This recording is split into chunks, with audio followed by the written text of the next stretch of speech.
ಕಲ್ಯಾಣಕ್ಕೂ condition ವಿಶೇಷ ಕಾರ್ಯಕ್ರಮ ಮತ್ತೆ ಮುಂದುವರಿತಾ ಇರುವಂಥದ್ದು.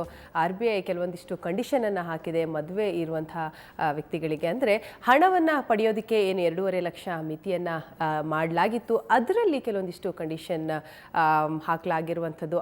ಅದರ ಕುರಿತಾಗಿಯೇ ನಾವು ಚರ್ಚೆಯನ್ನು ಮಾಡ್ತಾ ಇರುವಂಥದ್ದು. ಸೋಮಶೇಖರ್ ಅವರೇ, ಈಗ ಗ್ರಾಹಕರ ವೇದಿಕೆಯಿಂದ ಈ ಒಂದು ಮದುವೆ ಇರುವಂತಹ ವ್ಯಕ್ತಿಗಳಿರ್ಬೋದು ಅಥವಾ ಕುಟುಂಬಕ್ಕೆ ಯಾವ ರೀತಿಯಾದಂಥ ಒಂದು ಮೆಸೇಜ್ ಅಥವಾ ಯಾವ ರೀತಿ ಮಾರ್ಗದರ್ಶನ ಕೊಡಲಾಗ್ತಾ ಇದೆ, ಅವ್ರಿಗೆ ಅರಿವು ಮೂಡಿಸುವಂಥ ಕೆಲಸಗಳು ಏನೇನಾಗ್ತಾ ಇದೆ? ನೋಡಿ, ಈ ಗ್ರಾಹಕ ಇಲಾಖೆಯಿಂದ ಈ ಮದುವೆ ಈ ಸಂದರ್ಭ ಮಾತ್ರ ಅಲ್ಲ, ಗ್ರಾಹಕರಿಗೆ ಯಾವುದೇ ಕುಂದುಕೊರತೆಗಳ ಮತ್ತು ನಿವಾರಣೆಗೆ ಏನು ಮಾಡಬೇಕು ಅಂತ ಸಹಾಯಕ ಒಂದು ವಾಹಿನಿ ಇದೆ, ಒಂದು ವ್ಯವಸ್ಥೆ ಇದೆ. ಅದು ಅಂತ ಹೇಳಿದರೆ ಗ್ರಾಹಕ ಮಾಹಿತಿ ಕೇಂದ್ರ ಅಂತ. ಇದು ರಾಜ್ಯ ಸರ್ಕಾರ ಮಾಡಿರುವಂಥ 30 ಜಿಲ್ಲೆಗಳಲ್ಲಿ ಸಾಮಾನ್ಯ ಜನರು ಇದ್ರ ಬಗ್ಗೆ ತಿಳ್ಕೋಬೇಕು ಅಂದರೆ ಏನು ಮಾಡಬೇಕು ಅಂತ ಹೇಳ್ತೀರಿ? ಅದು ಗ್ರಾಹಕ ಮಾಹಿತಿ ಕೇಂದ್ರ, ನೀವು ಗ್ರಾಹಕ ಇಲಾಖೆದು ahara.in ಅಂತ ಏನು ವೆಬ್ಸೈಟ್ ಇದೆ, ಅಲ್ಲಿಗೆ ಹೋದರೆ ಗ್ರಾಹಕ ಮಾಹಿತಿ ಇದು ಕೇಳ್ಬೋದು. ಅಥವಾ ಆಹಾರ ಸರಬರಾಜು ಇಲಾಖೆ ಏನಿದೆ ಅವ್ರಿಗೆ ಫೋನ್ ಮಾಡಿ, ಇನ್ನು ಬೆಂಗಳೂರಿಂದ ಫೋನ್ ಮಾಡ್ತಾ ಇದ್ದೀನಿ, ಚಿತ್ರದುರ್ಗದಿಂದ ಮಾಡ್ತಾ ಇದ್ದೀನಿ, ಬಿಜಾಪುರದಿಂದ ಗದಗಿಂದ ಮಾಡ್ತಿದ್ದೀನಿ ಅಂದರೆ ಪ್ರತಿಯೊಂದು ಜಿಲ್ಲೆಯಲ್ಲೂ ಒಂದು ಗ್ರಾಹಕ ಮಾಹಿತಿ ಕೇಂದ್ರ ಇದೆ. ಆ ಗ್ರಾಹಕ ಮಾಹಿತಿ ಕೇಂದ್ರ ಎಲ್ಲ ಗ್ರಾಹಕರಿಗೂ ಸಹಾಯ ಮಾಡಬೇಕು ಅನ್ನೋದು ಅನ್ನದಾನ ಕೊಡುತ್ತೆ, ಅವ್ರಿಗೆ ಸಹಾಯ ಮಾಡ್ತಾ ಇದೆ. ಅದು ನಿಮ್ಮ ಹಕ್ಕು, ಹೋಗಿ ಕೇಳಿ ನಾನೇನು ಮಾಡಬೇಕು ಇದಕ್ಕೆ ಈ ಸಂದರ್ಭದಲ್ಲಿ ಅಂತ. ಜೊತೆಯಲ್ಲಿ ಬೆಂಗಳೂರಲ್ಲಿ ಕೇಂದ್ರ ಸರ್ಕಾರ ಮಾಡಿರುವಂಥ ಗ್ರಾಹಕ ಸುವಿಧಾ ಕೇಂದ್ರ ಅಂತಿದೆ. ಅಂದರೆ ಬೆಂಗಳೂರಲ್ಲಿ 2 ಅಥವಾ 3 ಆಯಿತು ಈ ಥರ ಸುವಿಧಾ ಕೇಂದ್ರಗಳು. ಅವರದ್ದು ಗ್ರಾಹಕ ಸುವಿಧಾ ಕೇಂದ್ರ ಹೊಸನಗರದಲ್ಲಿದೆ. ಗ್ರಾಹಕ ಸುವಿಧಾ ಕೇಂದ್ರ ಅಂತ ನೀವು ಗೂಗಲ್ ಹಾಕಿದ್ರೆ ನಿಮ್ಗೆ ಗೊತ್ತಾಗುತ್ತೆ. ಬೆಂಗಳೂರು ಇಲ್ಲಿ ಗ್ರಾಹಕ ಸುವಿಧಾ ಕೇಂದ್ರಕ್ಕೆ ಹೋಗಿ ಅವ್ರು ವ್ಯವಸ್ಥೆ ಮಾಡಿಕೊಡ್ತಾರೆ, ನಿಮಗೆ ಎಲ್ಲ ಹೇಳ್ಕೊಡ್ತಾರೆ. ಫೋನಲ್ಲಿ ಕೇಳ್ಬೋದು, ಇಮೇಲ್ ಬರಿಬೋದು. ಸೊ ಅದು ಅಲ್ಲದೆ ಏನೇ ಸಮಸ್ಯೆ ಅದಕ್ಕೆ ಪರಿಹಾರ ಖಂಡಿತ. ಅದಕ್ಕೆ ಅಲ್ಲದೆ ಮತ್ತೆ ಬರ್ತೀನಿ ಸರ್. ಈಗ ಮತ್ತೋರ್ವ ಆರ್ಥಿಕ ತಜ್ಞರಾದಂತಹ ವಿಜಯ್ ರಾಜೇಶ್ ಅವರು ನಮ್ಮ ಜೊತೆ ಸಂಪರ್ಕದಲ್ಲಿದ್ದಾರೆ. ನಮಸ್ಕಾರ ವಿಜಯ್ ರಾಜೇಶ್ ಅವರೇ. ನಮಸ್ಕಾರ ಮೇಡಮ್, ಹೇಳಿ ಮೇಡಮ್. ವಿಜಯ್ ರಾಜೇಶ್ ಅವರೇ, ಈಗಾಗಲೇ RBI ಏನು ನಿಯಮಗಳನ್ನ ಕೆಲವೊಂದು ಹಾಕಿರುವಂಥದ್ದು, ಅಂದರೆ 2.5 ಲಕ್ಷ ಮದುವೆ ಒಂದು ಉದ್ದೇಶಕ್ಕೆ ಬಳಸ್ಕೊಳ್ಬಹುದು ಅಂತ, ಆದರೆ ಅದು ಜಾರಿ ಆಗಿರಲಿಲ್ಲ. ಸೊ ಈಗ ಕೆಲವೊಂದು ಅಧಿಸೂಚನೆಯ ಮುಖಾಂತರವಾಗಿ ಜಾರಿ ಮಾಡಲಿಕ್ಕೆ ಹೊರಟಿರುವಂಥದ್ದು, ಏನು ಹೇಳ್ತೀರಿ ಸರ್? ಮೊದಲನೇದಾಗಿ ಈ ತರ ಒಂದು ದೊಡ್ಡ ಒಂದು ಏನು ಒಂದು ಕಾರ್ಯಕ್ರಮ ಅಂತ ಹೇಳ್ಬೋದು ಅಥವಾ ಪ್ರೋಗ್ರಾಮ್ ಅನ್ಬೋದು. ಅಂದ್ರೆ ನಮ್ಮ ದೇಶದಲ್ಲಿರುವಂತಹ ಕೆಲವು ಸಮಸ್ಯೆಗಳಿಗೆ ಪರಿಹಾರ ಅಂತ ಇದನ್ನ ತಂದಿರೋದು ನೋಟು ಬದಲಾವಣೆದು. ಹಲೋ, ಹೇಳಿ ಸರ್, ಹೇಳಿ. ಈ ನಿಟ್ಟಿನಲ್ಲಿ ನಿಜವಾಗ್ಲೂ ಅದನ್ನು ಕಾರ್ಯರೂಪಕ್ಕೆ ತಂದಾಗ ಬಹಳಷ್ಟು ಅಡಚಣೆಗಳಿದೆ, ತೊಂದರೆಗಳಿದೆ ಸಾಮಾನ್ಯರಿಗೆ. ಮುಖ್ಯವಾಗಿ ಈ ರೀತಿ ಮದುವೆ ಸಮಾರಂಭಗಳಿಗೆ ಅಥವಾ ಗೃಹ ಪ್ರವೇಶ ಯಾವುದೇ ಒಂದು ಕಾರ್ಯಕ್ರಮ ಮಾಡೋದಕ್ಕೆ ಬಹುದೊಡ್ಡ ಪೆಟ್ಟಾಗಿದೆ. ಯಾಕೆ ಅಂತಂದ್ರೆ ಅದರಲ್ಲಿ 99% ನಾವು ಹಣದ ಮೂಲಕ ಇಷ್ಟು ದಿನ ನಾವು ಖರ್ಚು ಮಾಡ್ತಾ ಇದ್ವಿ, ಸಮಾರಂಭಗಳನ್ನು ನಡೆಸ್ತಾ ಇದ್ವಿ. ಉದಾಹರಣೆಗೆ ಹೂವಿಂದ ಇರ್ಬೋದು, ತರಕಾರಿ ಇರ್ಬೋದು, ಒಂದು ಊಟದ ವ್ಯವಸ್ಥೆ ಇರ್ಬೋದು, ಅದಕ್ಕೆ ಹಾಲ್ದ್ ಇರ್ಬೋದು, ಗ್ರೀಟಿಂಗ್ ಕಾರ್ಡ್, ಇನ್ವಿಟೇಷನ್ ಕಾರ್ಡ್ ಇರ್ಬೋದು, ಪ್ರತಿಯೊಂದು ಸಾರಿಗೆ ಇರ್ಬೋದು, ಎಲ್ಲವನ್ನೂ ಏನು ಕ್ಯಾಶ್ ಬೇಸ್ಡ್, ಹಣ ಆಧಾರಿತ ನಾವು ಖರ್ಚು ವೆಚ್ಚ ಮಾಡ್ತಾ ಇದ್ವಿ. ಈಗ ಇದು ಮಾಡೋದ್ರಿಂದ ತೊಂದರೆ ಆಗಿದೆ ಅಂತ ಎಲ್ಲ ಹೇಳ್ತಾರೆ. ಖಂಡಿತವಾಗ್ಲೂ ತೊಂದರೆ ಆಗಿದೆ. ಬಟ್ ಒಂದು ಉದ್ದೇಶ ಅರ್ಥ ಮಾಡ್ಕೊಳ್ಬೇಕು. ಇಷ್ಟು ದಿನ ಏನಾಗ್ತಿತ್ತಪ್ಪ ಅಂದ್ರೆ ಈ ಅಡಿಗೆ ಮಾಡೋರು ಇರ್ಬೋದು, ಹೂವಿನವ್ರು ಇರ್ಬೋದು, ಇವರೆಲ್ಲ ಅನ್ಆರ್ಗನೈಸ್ ಸೆಕ್ಟಾರು.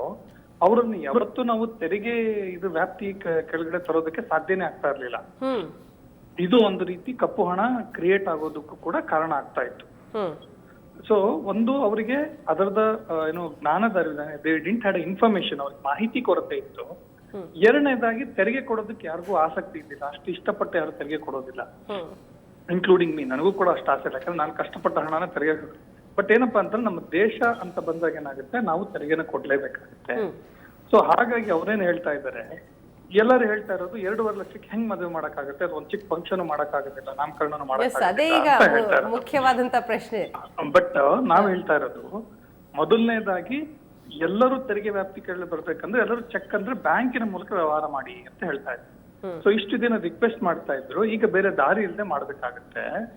ಮೊದಲನೇದಾಗಿ ನಿಮ್ಮ ಹತ್ರ ಹಣ ಬ್ಯಾಂಕ್ ಅಲ್ಲಿ ಇರ್ಬೇಕು, ಹಂಗಾದ್ರೆ ನೀವು ತೆರಿಗೆ ಕಟ್ಟಿರ್ಬೇಕು. ಎರಡನೇದಾಗಿ ಅಡಿಗೆ ಅವರು ಎಲ್ಲಿ ಮ್ಯಾಕ್ಸಿಮಮ್ ನೀವು ಚೆಕ್ ಕೊಡಂದ್ರೆ, ಯಾಕಂದ್ರೆ ಅಡಿಗೆ ಅವ್ರದ್ದು ಮೇಜರ್ ಬಿಲ್ ಆಗುತ್ತೆ, ಹೂವಿನವ್ರದ್ದು ಮೇಜರ್ ಬಿಲ್ ಆಗುತ್ತೆ, ಒಂದು ಪ್ಲೇಸ್ ಅವ್ರದ್ದು ಮೇಜರ್ ಬಿಲ್ ಆಗುತ್ತೆ. ಅವ್ರಿಗೆಲ್ಲ ನೀವು ಚೆಕ್ ಮೂಲಕ ಕೊಡಿ ಅಥವಾ RTGS ಮೂಲಕ ಕೊಡಿ. ಚಿಕ್ಕ ಪುಟ್ಟದಕ್ಕೆ ನಿಮಗೆ ಯಾತಕ್ಕೆ ಬೇಕು, 2.5 ಲಕ್ಷ ಸಾಕು ಅಂತ ಅವರ ಒಂದು ವಾದ. ಸೊ ನಾವೇನಾಗುತ್ತೆ, ಇದು ನಿಜವಾಗ್ಲೂ ಒಂದು ನಮ್ಮಂತ ಸಲಹೆಗಾರರಿಗೆ ತುಂಬಾ ಸಮಸ್ಯೆ ತಂದಿಡುವಂತ, ಪೇಚಿಗೆ ಸಿಲುಕುವಂತ ಒಂದು ನಿರ್ಧಾರ ಇದೆ. ಹಂಗಾದ್ರೆ ನಿಮ್ಗೆ ಕೊಡ್ತೀವಿ, ನೀವು ಮಾಡ್ಬಿಡಿ ಸರ್ ಅಂತಾರೆ ನಮ್ಗೆ ಏನಾದ್ರು ಹೇಳಕ್ ಹೋದ್ರೆ. ಅದು ಬಹಳ ಕಷ್ಟ ಆಗುತ್ತೆ. ಬಟ್ ನಾವೇನ್ ಹೇಳ್ಬೇಕು, ಈಗ ನಮಗೆ ಆಯ್ಕೆಗಳಿಲ್ಲ. ಈಗ ನಾವು ಇಬ್ರು ಸವಾರರು ಹೆಲ್ಮೆಟ್ ಹಾಕೋಬೇಕು ಅಂತ ಹೇಳಿದ್ರು, ನಮ್ಗೆ ಇಷ್ಟನೋ ಕಷ್ಟನೋ ನಾವು ಹಾಕೋಬೇಕು, ಕಾನೂನ ಪರಿಪಾಲಿಸಬೇಕಾಗುತ್ತೆ. ಸೊ ಇಷ್ಟು ದಿನ ಅಡುಗೆಯವರಾಗ್ಲಿ, ತರಕಾರಿಗ್ಲಿ, ಹೂನವರಾಗ್ಲಿ, ಯಾರಾಗ್ಲಿ ಬೇಡ ನಮಗೆ ಕ್ಯಾಶ್ ಕೊಡಿ ಅಂತ ಇತ್ತು. ಈಗ ಆಯ್ಕೆಗಳಿಲ್ಲ. ಈಗ ಯಾರ ಹತ್ರ ದುಡ್ಡು ಇಲ್ಲದೆ ಇರೋ ಇದರಲ್ಲಿ ಸಂದರ್ಭಗಳಲ್ಲಿ ಅವರು ಕೂಡ ಚೆಕ್ ಅನ್ನು ಹೋಗ್ತಾರೆ, RTGS ಹೋಗ್ತಾರೆ. ಒಪ್ಪಿದ ತಕ್ಷಣ ಅವ್ರ ವ್ಯವಹಾರಗಳು ವ್ಯಾಪ್ತಿಗೆ ಬರುತ್ತೆ, ತೆರಿಗೆ ವ್ಯಾಪ್ತಿಗೆ ಬರುತ್ತೆ, ಇದೆಲ್ಲ ಆಗ್ತಾ ಹೋಗುತ್ತೆ. ಹಾಗಾಗಿ ನಿಮ್ಮ ಚಿಲ್ಲರೆ ಖರ್ಚುಗಳಿಗೆ 2.5 ಲಕ್ಷ ಇಟ್ಕೊಳ್ಳಿ. ಎಷ್ಟು ಸಾಧ್ಯನೋ ಅಷ್ಟು ಮ್ಯಾಕ್ಸಿಮಮ್ ಆಗಿ ನೀವು ಚೆಕ್ ಮೂಲಕ, RTGS ಮೂಲಕ ವ್ಯವಹಾರ ಮಾಡಿ. ಯಾಕಂದ್ರೆ ಅದ್ರದ್ದೇನು ಸಮಸ್ಯೆನೇ ಇಲ್ಲ. ಈಗ ಆಮೇಲಿಂದ ನೀವು RTGS ನೆಫ್ಟ್ ಅಂತ ಹೇಳ್ತೀವಿ, ಅದನ್ನ ನೀವು ಬ್ಯಾಂಕ್ಗೆ ಹೋಗೋ ಅವಶ್ಯಕತೆ ಇಲ್ಲ. ನಿಮ್ಮ ಮನೇಲಿ ಕಂಪ್ಯೂಟರ್ ಇದ್ರೆ ಅದ್ರ ಮೂಲಕ ಮಾಡ್ಬೋದು. ಇನ್ನು ಮುಂದೆ ಹೋಗಿ ಎಲ್ಲಾ ಬ್ಯಾಂಕ್ಗಳು ಮೊಬೈಲ್ ಮುಖಾಂತರ ಕೂಡ ಮೊಬೈಲ್ ಟ್ರಾನ್ಸ್ಫರ್ಸ್ ಗಳನ್ನ ತಂದಿದ್ದಾರೆ. ಏನಂದ್ರೆ ಆಡ್ ಮಾಡ್ಬೇಕಷ್ಟೇ. ಅವ್ರನ್ನ ಆಡ್ ಮಾಡಿದ್ರೆ ಈಗೆಲ್ಲ 2-3 ಅವರ್ಸ್ ಅಲ್ಲೇ ಆಡ್ ಆಗಿ ಟ್ರಾನ್ಸ್ಫರ್ಸ್ ಗಳು ಆಗ್ತಾ ಇದೆ. ಹಾಗಾಗಿ ನಾನೇನ್ ಹೇಳ್ತಾ ಇದ್ದೀನಿ, ದಯಮಾಡಿ ತೊಂದರೆ ಇದೆ, ಅದನ್ನ ನಾನು ಏನು ತೊಂದರೆ ಇಲ್ಲ ಅಂತ ಹೇಳ್ತಾ ಇಲ್ಲ. ಆದ್ರೆ ಏನಾಗ್ತಾ ಇದೆ, ನೀವು ಈ ತರ ಒಂದು ಹೊಸ ಏನೇನು ನಾವು ಟೆಕ್ನಾಲಜಿನಲ್ಲಿ ಇನ್ಫಾರ್ಮೇಶನ್ ಇದು ಅಭಿವೃದ್ಧಿ ಹೊಂದಿದೀವಿ, ಇನೋವೇಟಿವ್ ಆಗಿದ್ದೀವಿ. ಆ ಮೊಬೈಲ್ ಟ್ರಾನ್ಸ್ಫರ್ಸ್ ಇರ್ಬೋದು, RTGS ಇರ್ಬೋದು, ನೆಫ್ಟ್ ಇರ್ಬೋದು, ಅವುಗಳನ್ನೆಲ್ಲ ಯೂಸ್ ಮಾಡ್ಕೊಳ್ಳೋದ್ರ ಮೂಲಕ ನಿಮ್ಮ ಈ ಸಮಾರಂಭನ, ಯಾಕೆಂತಂದ್ರೆ ಇವತ್ತಿನ ದಿನದಲ್ಲಿ ಯಾರು ತುಂಬಾ ಚಿಕ್ಕ ಪುಟ್ಟದವ್ರಿಗೆ 2 ಲಕ್ಷನೇ ಸಾಕು. ಇಡೀ ಪ್ರೋಗ್ರಾಮ್ 2 ಲಕ್ಷದಲ್ಲಿ ಮುಗಿದೋಗುತ್ತೆ. ದೊಡ್ಡವ್ರಿಗೆ ಏನಪ್ಪಾ ಅಂದ್ರೆ ಸರಾಸರಿ ಒಂದು 10ರಿಂದ 15 ಲಕ್ಷ ಬೇಕಾಗುತ್ತೆ. ಅಷ್ಟು ದೊಡ್ಡ ಮೊತ್ತ ತಗೊಳ್ಬೇಕಾದ್ರೆ ಅಡುಗೆಯವರಾಗ್ಲಿ, ಊನವರಾಗ್ಲಿ ಖಂಡಿತವಾಗ್ಲೂ ಚೆಕ್ ಒಪ್ಪಿರ್ತಾರೆ. ಯಾಕೆಂತಂದ್ರೆ ಎಲ್ಲರೂ ಯಾರ ಹತ್ರ ದುಡ್ಡಿಲ್ಲ ಅನ್ನೋವಾಗ ಬೇರೆ ದಾರಿ ಇಲ್ಲ, ಅವ್ರಿಗೆ ದುಡ್ಡು ಬೇಕೇ ಬೇಕು. ಆಯ್ತು ಕೊಡಿ ಸರ್, ಚೆಕ್ ಕೊಡಿ, ಟ್ಯಾಕ್ಸ್ ಕಟ್ಕೋತೀವಿ ಅಂತ ಹೇಳ್ತಾ ಇದ್ದಾರೆ. ಸೊ ಹಾಗಾಗಿ ತೊಂದರೆ ಇದೆ. ಆ ತೊಂದರೆನಲ್ಲೂ ಒಂದು ಪರಿಹಾರ ಇದೆ. ದಯವಿಟ್ಟು ಸ್ವಲ್ಪ ತಾಳ್ಮೆ ವಹಿಸ್ಬಿಟ್ಟು ಅದನ್ನ ಮಾಡಿ. ಯಾಕಂದ್ರೆ ನಾವೀಗ ದೇಶದ ಜೊತೆ ನಿಲ್ಬೇಕಾದಂತ ಒಂದು ಕಾರಣ ಇದೆ, ಒಂದು ನೀಡಿದೆ ನಮ್ದು. ದಯವಿಟ್ಟು ಸಹಕರಿಸಿ ಅಂತ ಹೇಳಿ. ತಾಳ್ಮೆ ಜೊತೆಗೆ ಭಯ ಕೂಡ ಇರಬಾರ್ದು, ಯಾರು ಪ್ರಾಂಪ್ಟ್ ಆಗಿರ್ತಾರೆ ಅನ್ನೋದು. ಹೌದು. Yes, thank you Vijay Rajesh ಅವರೇ, ನಮ್ಮ ಜೊತೆ ಮಾತನಾಡಿ ಸಾಕಷ್ಟು ಮಾಹಿತಿಯನ್ನು ಕೊಟ್ಟಿದ್ದಕ್ಕೆ. ಓಕೆ, ಸಾಗರ್ ಅವರೇ. Yes madam. ಈಗ ಆನ್ಲೈನ್ ಮುಖಾಂತರನೇ ಟ್ರಾನ್ಸಾಕ್ಷನ್ ಮಾಡುವಂಥದ್ದು ಅಥವಾ ವ್ಯವಹಾರ ಇಟ್ಕೊಂಡ್ರೆ ಒಳ್ಳೆಯದು. ಯಾರೆಲ್ಲ ತೆರಿಗೆ ವ್ಯಾಪ್ತಿಗೆ ಒಳಪಡೋದಿಲ್ವ, ಎಲ್ಲರನ್ನೂ ಕೂಡ ತೆರಿಗೆ ವ್ಯಾಪ್ತಿಗೆ ಒಳಪಡೋ ನಿಟ್ಟಿನಲ್ಲಿನೇ ಈ ಒಂದು ವ್ಯವಹಾರಗಳು ಆಗಬೇಕು ಅನ್ನೋದೇ ಮುಖ್ಯ ಉದ್ದೇಶ ಆಗಿದೆ. ಸೊ ಕೊನೆಯದಾಗಿ ಈಗ ನಮ್ಮ ಗ್ರಾಹಕರಿಗೆ ಅಥವಾ ವೀಕ್ಷಕರಿಗೆ, ಮದುವೆ ಇರುವಂತಹ ಕುಟುಂಬಗಳಿಗೆ ಸಲಹೆ ಕೊಡೋದಾದರೆ? ಸೊ ನನ್ನ ಪ್ರಕಾರ ನಾನೇನು ಹೇಳ್ಬೋದು ಅಂದರೆ, ಯಾವುದು ತೊಂದರೆ ಪಡ್ಕೋಬೇಡಿ, ಗಾಬರಿ ಪಡ್ಕೋಬೇಡಿ. 2.5 ಲಕ್ಷ ಒಂದು ಕ್ಯಾಶ್ ತುಂಬ ರಿಕ್ವೈರ್ಮೆಂಟ್. ಯಾರಿಗೂ ಇವಾಗ ಬ್ಯಾಂಕ್ ಅಕೌಂಟ್ ಇಲ್ಲವೇ ಇಲ್ಲ, ಅದೇ RBI ಕೂಡ ಹೇಳಿರೋದು. ಅಂಥವ್ರಿಗೆ ನೀವು ಬೇಕಾದರೆ ಕ್ಯಾಶಲ್ಲಿ ಮಾಡ್ಬೋದು.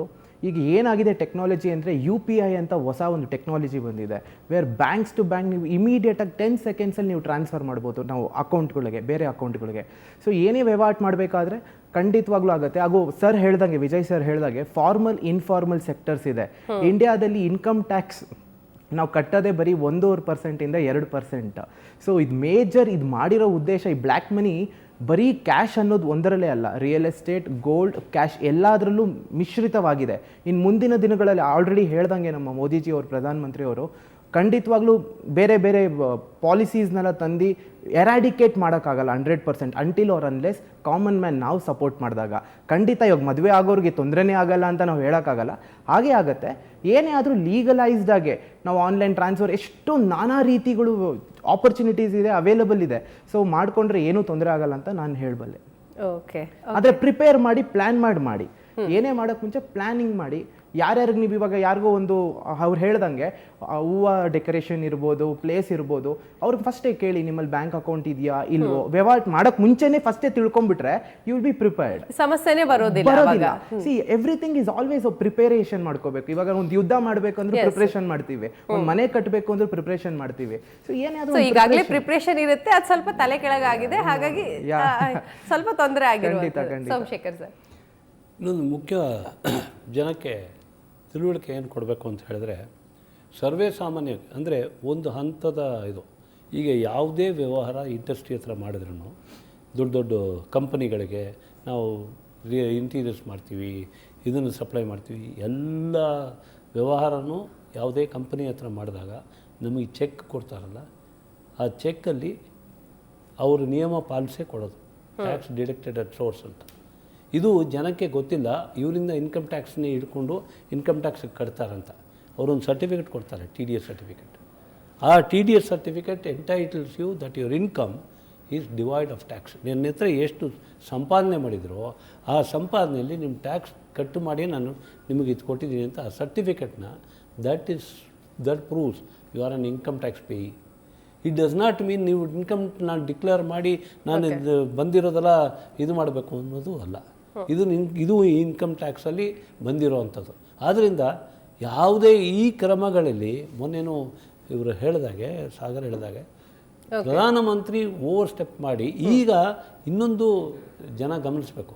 ಈ ರೀತಿಯಾಗಿ ಕಷ್ಟ ಆಗಿ 2.5 ಲಕ್ಷ ಲಿಮಿಟ್ಸು, ಅದರಲ್ಲೂ ಏನು ಮಹಿಳೆಯರಿಗೆ ಎಕ್ಸಮ್ಷನ್ಸ್ ಕೊಟ್ಟಿದ್ದಾರೆ, ಸೀನಿಯರ್ ಸಿಟಿಸನ್ಸ್ಗೆ ಎಕ್ಸಮ್ಷನ್ ಕೊಟ್ಟಿದ್ದಾರೆ, ಬೇರೆ ಬೇರೆ ಎಕ್ಸಮ್ಷನ್ಸ್ ಎಲ್ಲ ಇದೆ. ಆದ್ದರಿಂದ ಯಾವುದೇ ಸಣ್ಣ ಕೈಗಾರಿಕೆ, ಸಣ್ಣ ಇವರು ಭಯ ಪಡೋ ಅವಶ್ಯಕತೆನೇ ಇಲ್ಲ. They can declare and find out ಏನು ದಾರಿ ಮಾಡ್ತಾರೆ, ಎಲ್ಲಿ ಸಮಸ್ಯೆ ಇದೆಯೋ ಅಲ್ಲಿ ಪರಿಹಾರ ಕೂಡ ಇದ್ದೇ ಇದೆ ಅಲ್ಟಿಮೇಟ್ ಆಗಿ. ಖಂಡಿತ ಪರಿಹಾರ, ಪ್ರಾಬ್ಲಮ್ಸ್ ಇಲ್ಲ. ಸೋಮಶೇಖರ್ ಅವರೇ, ಸಾಗರ್ ಅವರೇ, ಸಾಕಷ್ಟು ಮಾಹಿತಿ ಕೊಟ್ಟಿದ್ದೀರಾ, ತುಂಬ ಧನ್ಯವಾದಗಳು. ಓಕೆ ವೀಕ್ಷಕರೇ, ಈಗಾಗಲೇ ಹೇಳಿದಾಗೆ 99% ಭಾಗ ನಾವು ಹಣದ ರೂಪದಲ್ಲಿಯೇ ವ್ಯವಹಾರವನ್ನು ಇಷ್ಟು ದಿನ ಮಾಡ್ಕೊಂಡು ಬರ್ತಾ ಇದ್ವಿ. ಆದರೆ ಇನ್ನು ಮುಂದೆ ಕ್ಯಾಶ್ಲೆಸ್ ಮಾರ್ಗದ ಮುಖಾಂತರವಾಗಿ ಈ ಒಂದು ವ್ಯವಹಾರ ಮಾಡಲೇಬೇಕಾದಂಥ ಒಂದು ಅನಿವಾರ್ಯ ಸ್ಥಿತಿಗೆ ನಾವು ಬಂದು ನಿಂತಿದ್ದೀವಿ. ಸೊ ಇದಕ್ಕಾಗಿ ಯಾರು ಭಯಪಡುವಂಥ ಅಗತ್ಯತೆ ಖಂಡಿತವಾಗ್ಲೂ ಇಲ್ಲ. ದಾಖಲೆಗಳಿವೆ, ದಾಖಲೆಗಳನ್ನು ತೋರಿಸಿ ಇದರ ಒಂದು ಪ್ರಯೋಜನವನ್ನು ಪಡೀಬೇಕು ಅಂತ ಹೇಳ್ತಾ ಇವತ್ತಿನ ಕಾರ್ಯಕ್ರಮವನ್ನು ಮುಗಿಸ್ತಾ ಇದ್ದೀವಿ. ನಮಸ್ಕಾರ.